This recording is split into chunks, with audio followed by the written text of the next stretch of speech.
रूपा ने अपनी सास से बोला, माँ जी, आज क्या बनाऊं खाने में?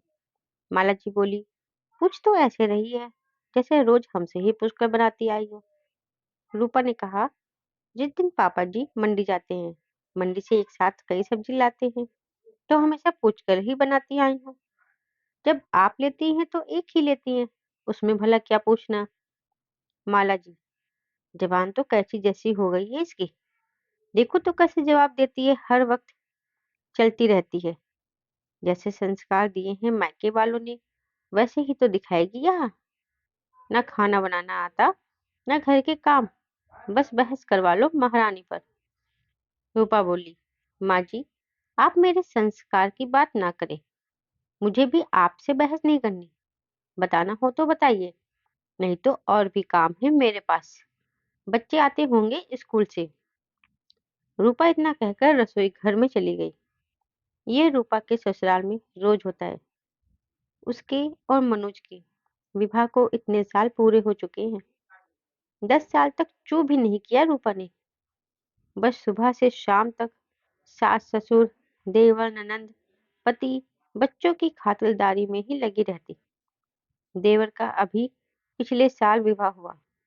देवरानी जी ऐसी आई कि 1 साल में ही सास से तंग आकर देवर के साथ अलग रहने लगी। उसमें भी सास को रूपा ही बुरी लगती। माला जी कहती, छोटी बहुरिया पढ़ी लिखी है, नौकरी करती है वहां, इसलिए चली गई घर से। कभी उसकी बुराई नहीं की, क्योंकि वो दहेज में रूपा से 2 गुने पैसे जो लेकर आई थी। ऊपर से उसके पिता, बड़े भाई, छोटे भाई, सभी सरकारी पद पर ऊंचे ओहदे पर थे। आते तो हमेशा खूब सामान देकर जाते माला जी को, जो माला जी की जुबान बंद करने के लिए काफी होता। कहकर जाते, माला जी, हमारी बेटी नाजुक है, इससे घर का काम नहीं होता, कहिए तो हम लगवा दे नौकरानी।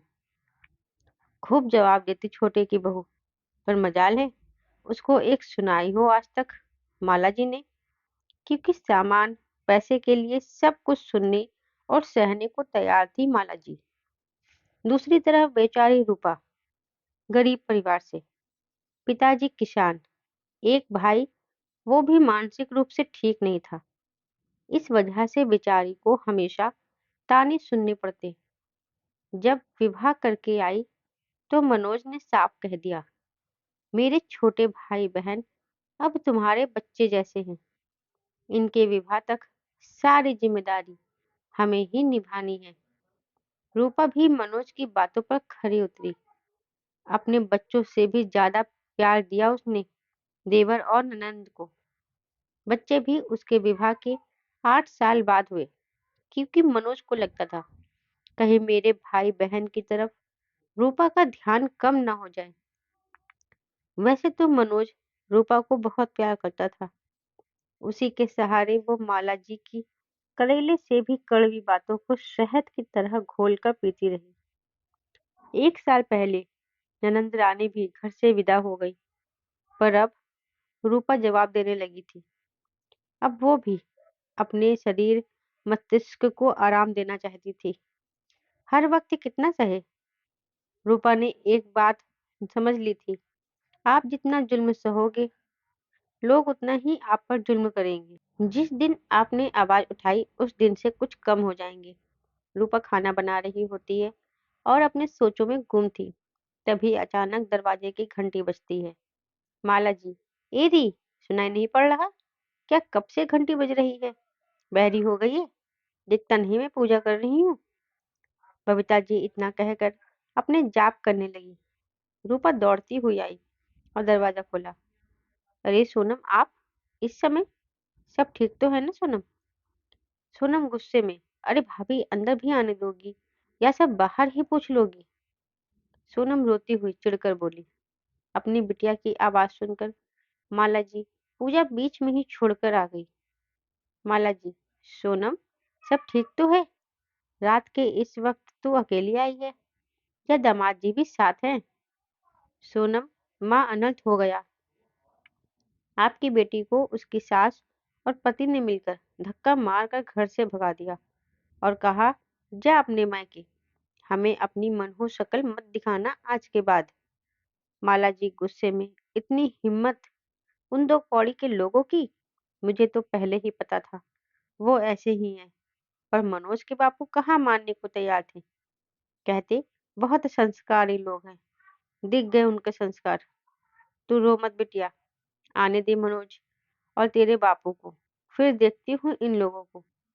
रूपा, माँ जी किसी भी फैसले पर पहुंचने से पहले सोनम से पूछ तो लीजिए कि बात क्या हुई। सोनम, बताओ ना, क्या हुआ। जीजा जी तो काफी सुलझे हुए इंसान हैं और सरल स्वभाव के हैं।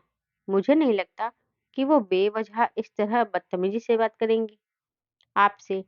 माला जी, हाँ हाँ, तुझे तो मेरी सोनम ही गलत लगेगी। जब से आई है बस हम माँ बेटी के पीछे ही पड़ी रहती है।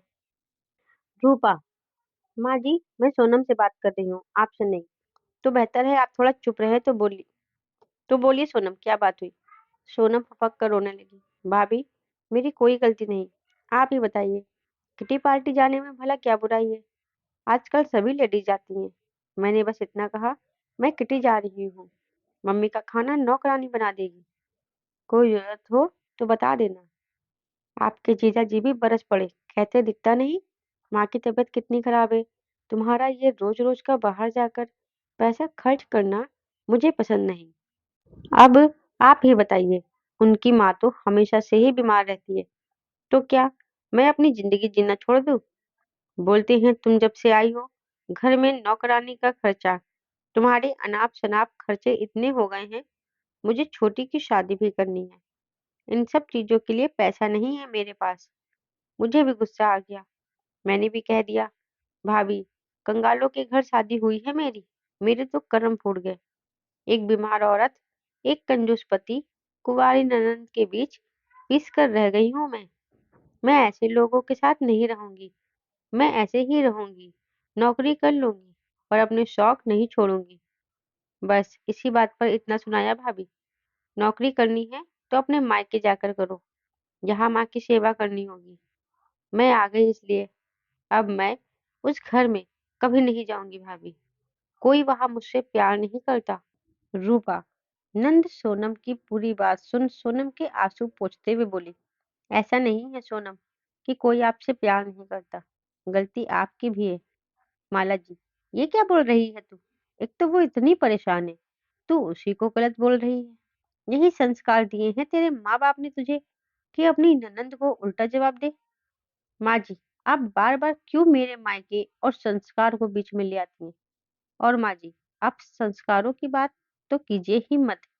माँ जी, ये आपके ही संस्कार हैं जिस कारण सोनम अपना स्वर्ग जैसा ससुराल छोड़कर लड़ झगड़ कर यहाँ आई है।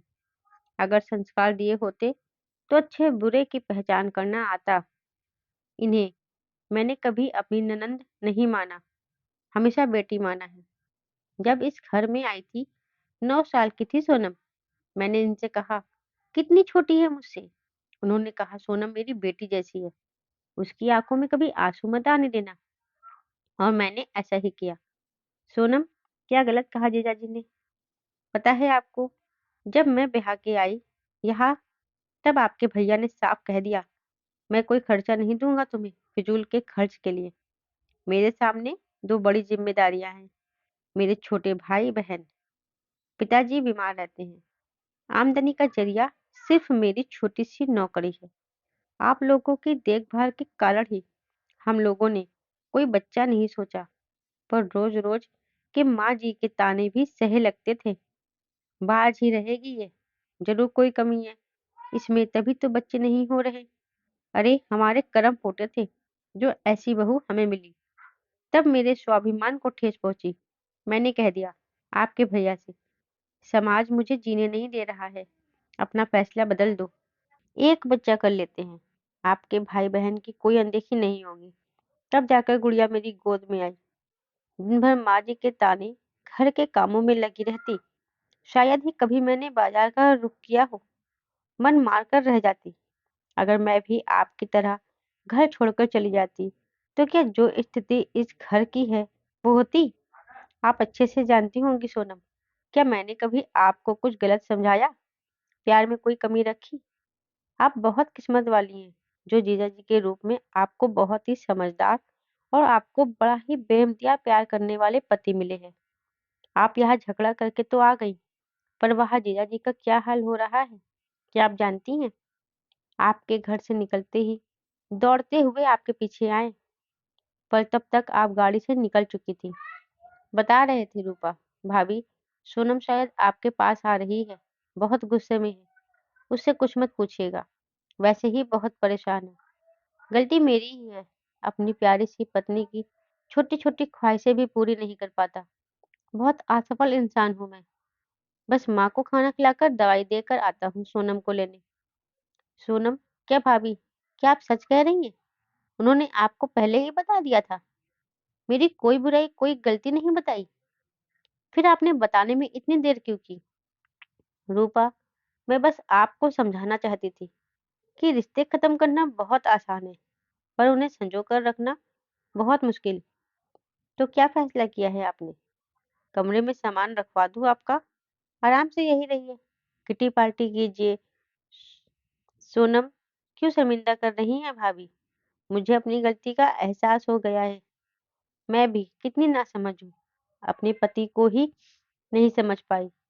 आप नहीं होती तो शायद आज मैं अपने घमंड के आगे अपना सबसे अनमोल रिश्ता खो देती।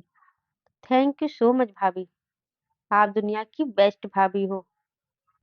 रूपा, अरे बस बस दीदी, आपकी इसी मासूमियत भरी बातों से तो जीजा जी आपकी हर गलती नजरअंदाज कर देते हैं। सोनम, अब कोई गलती नहीं करूंगी, आपकी तरह अपनी सारी जिम्मेदारियों को बाखूबी निभाऊंगी।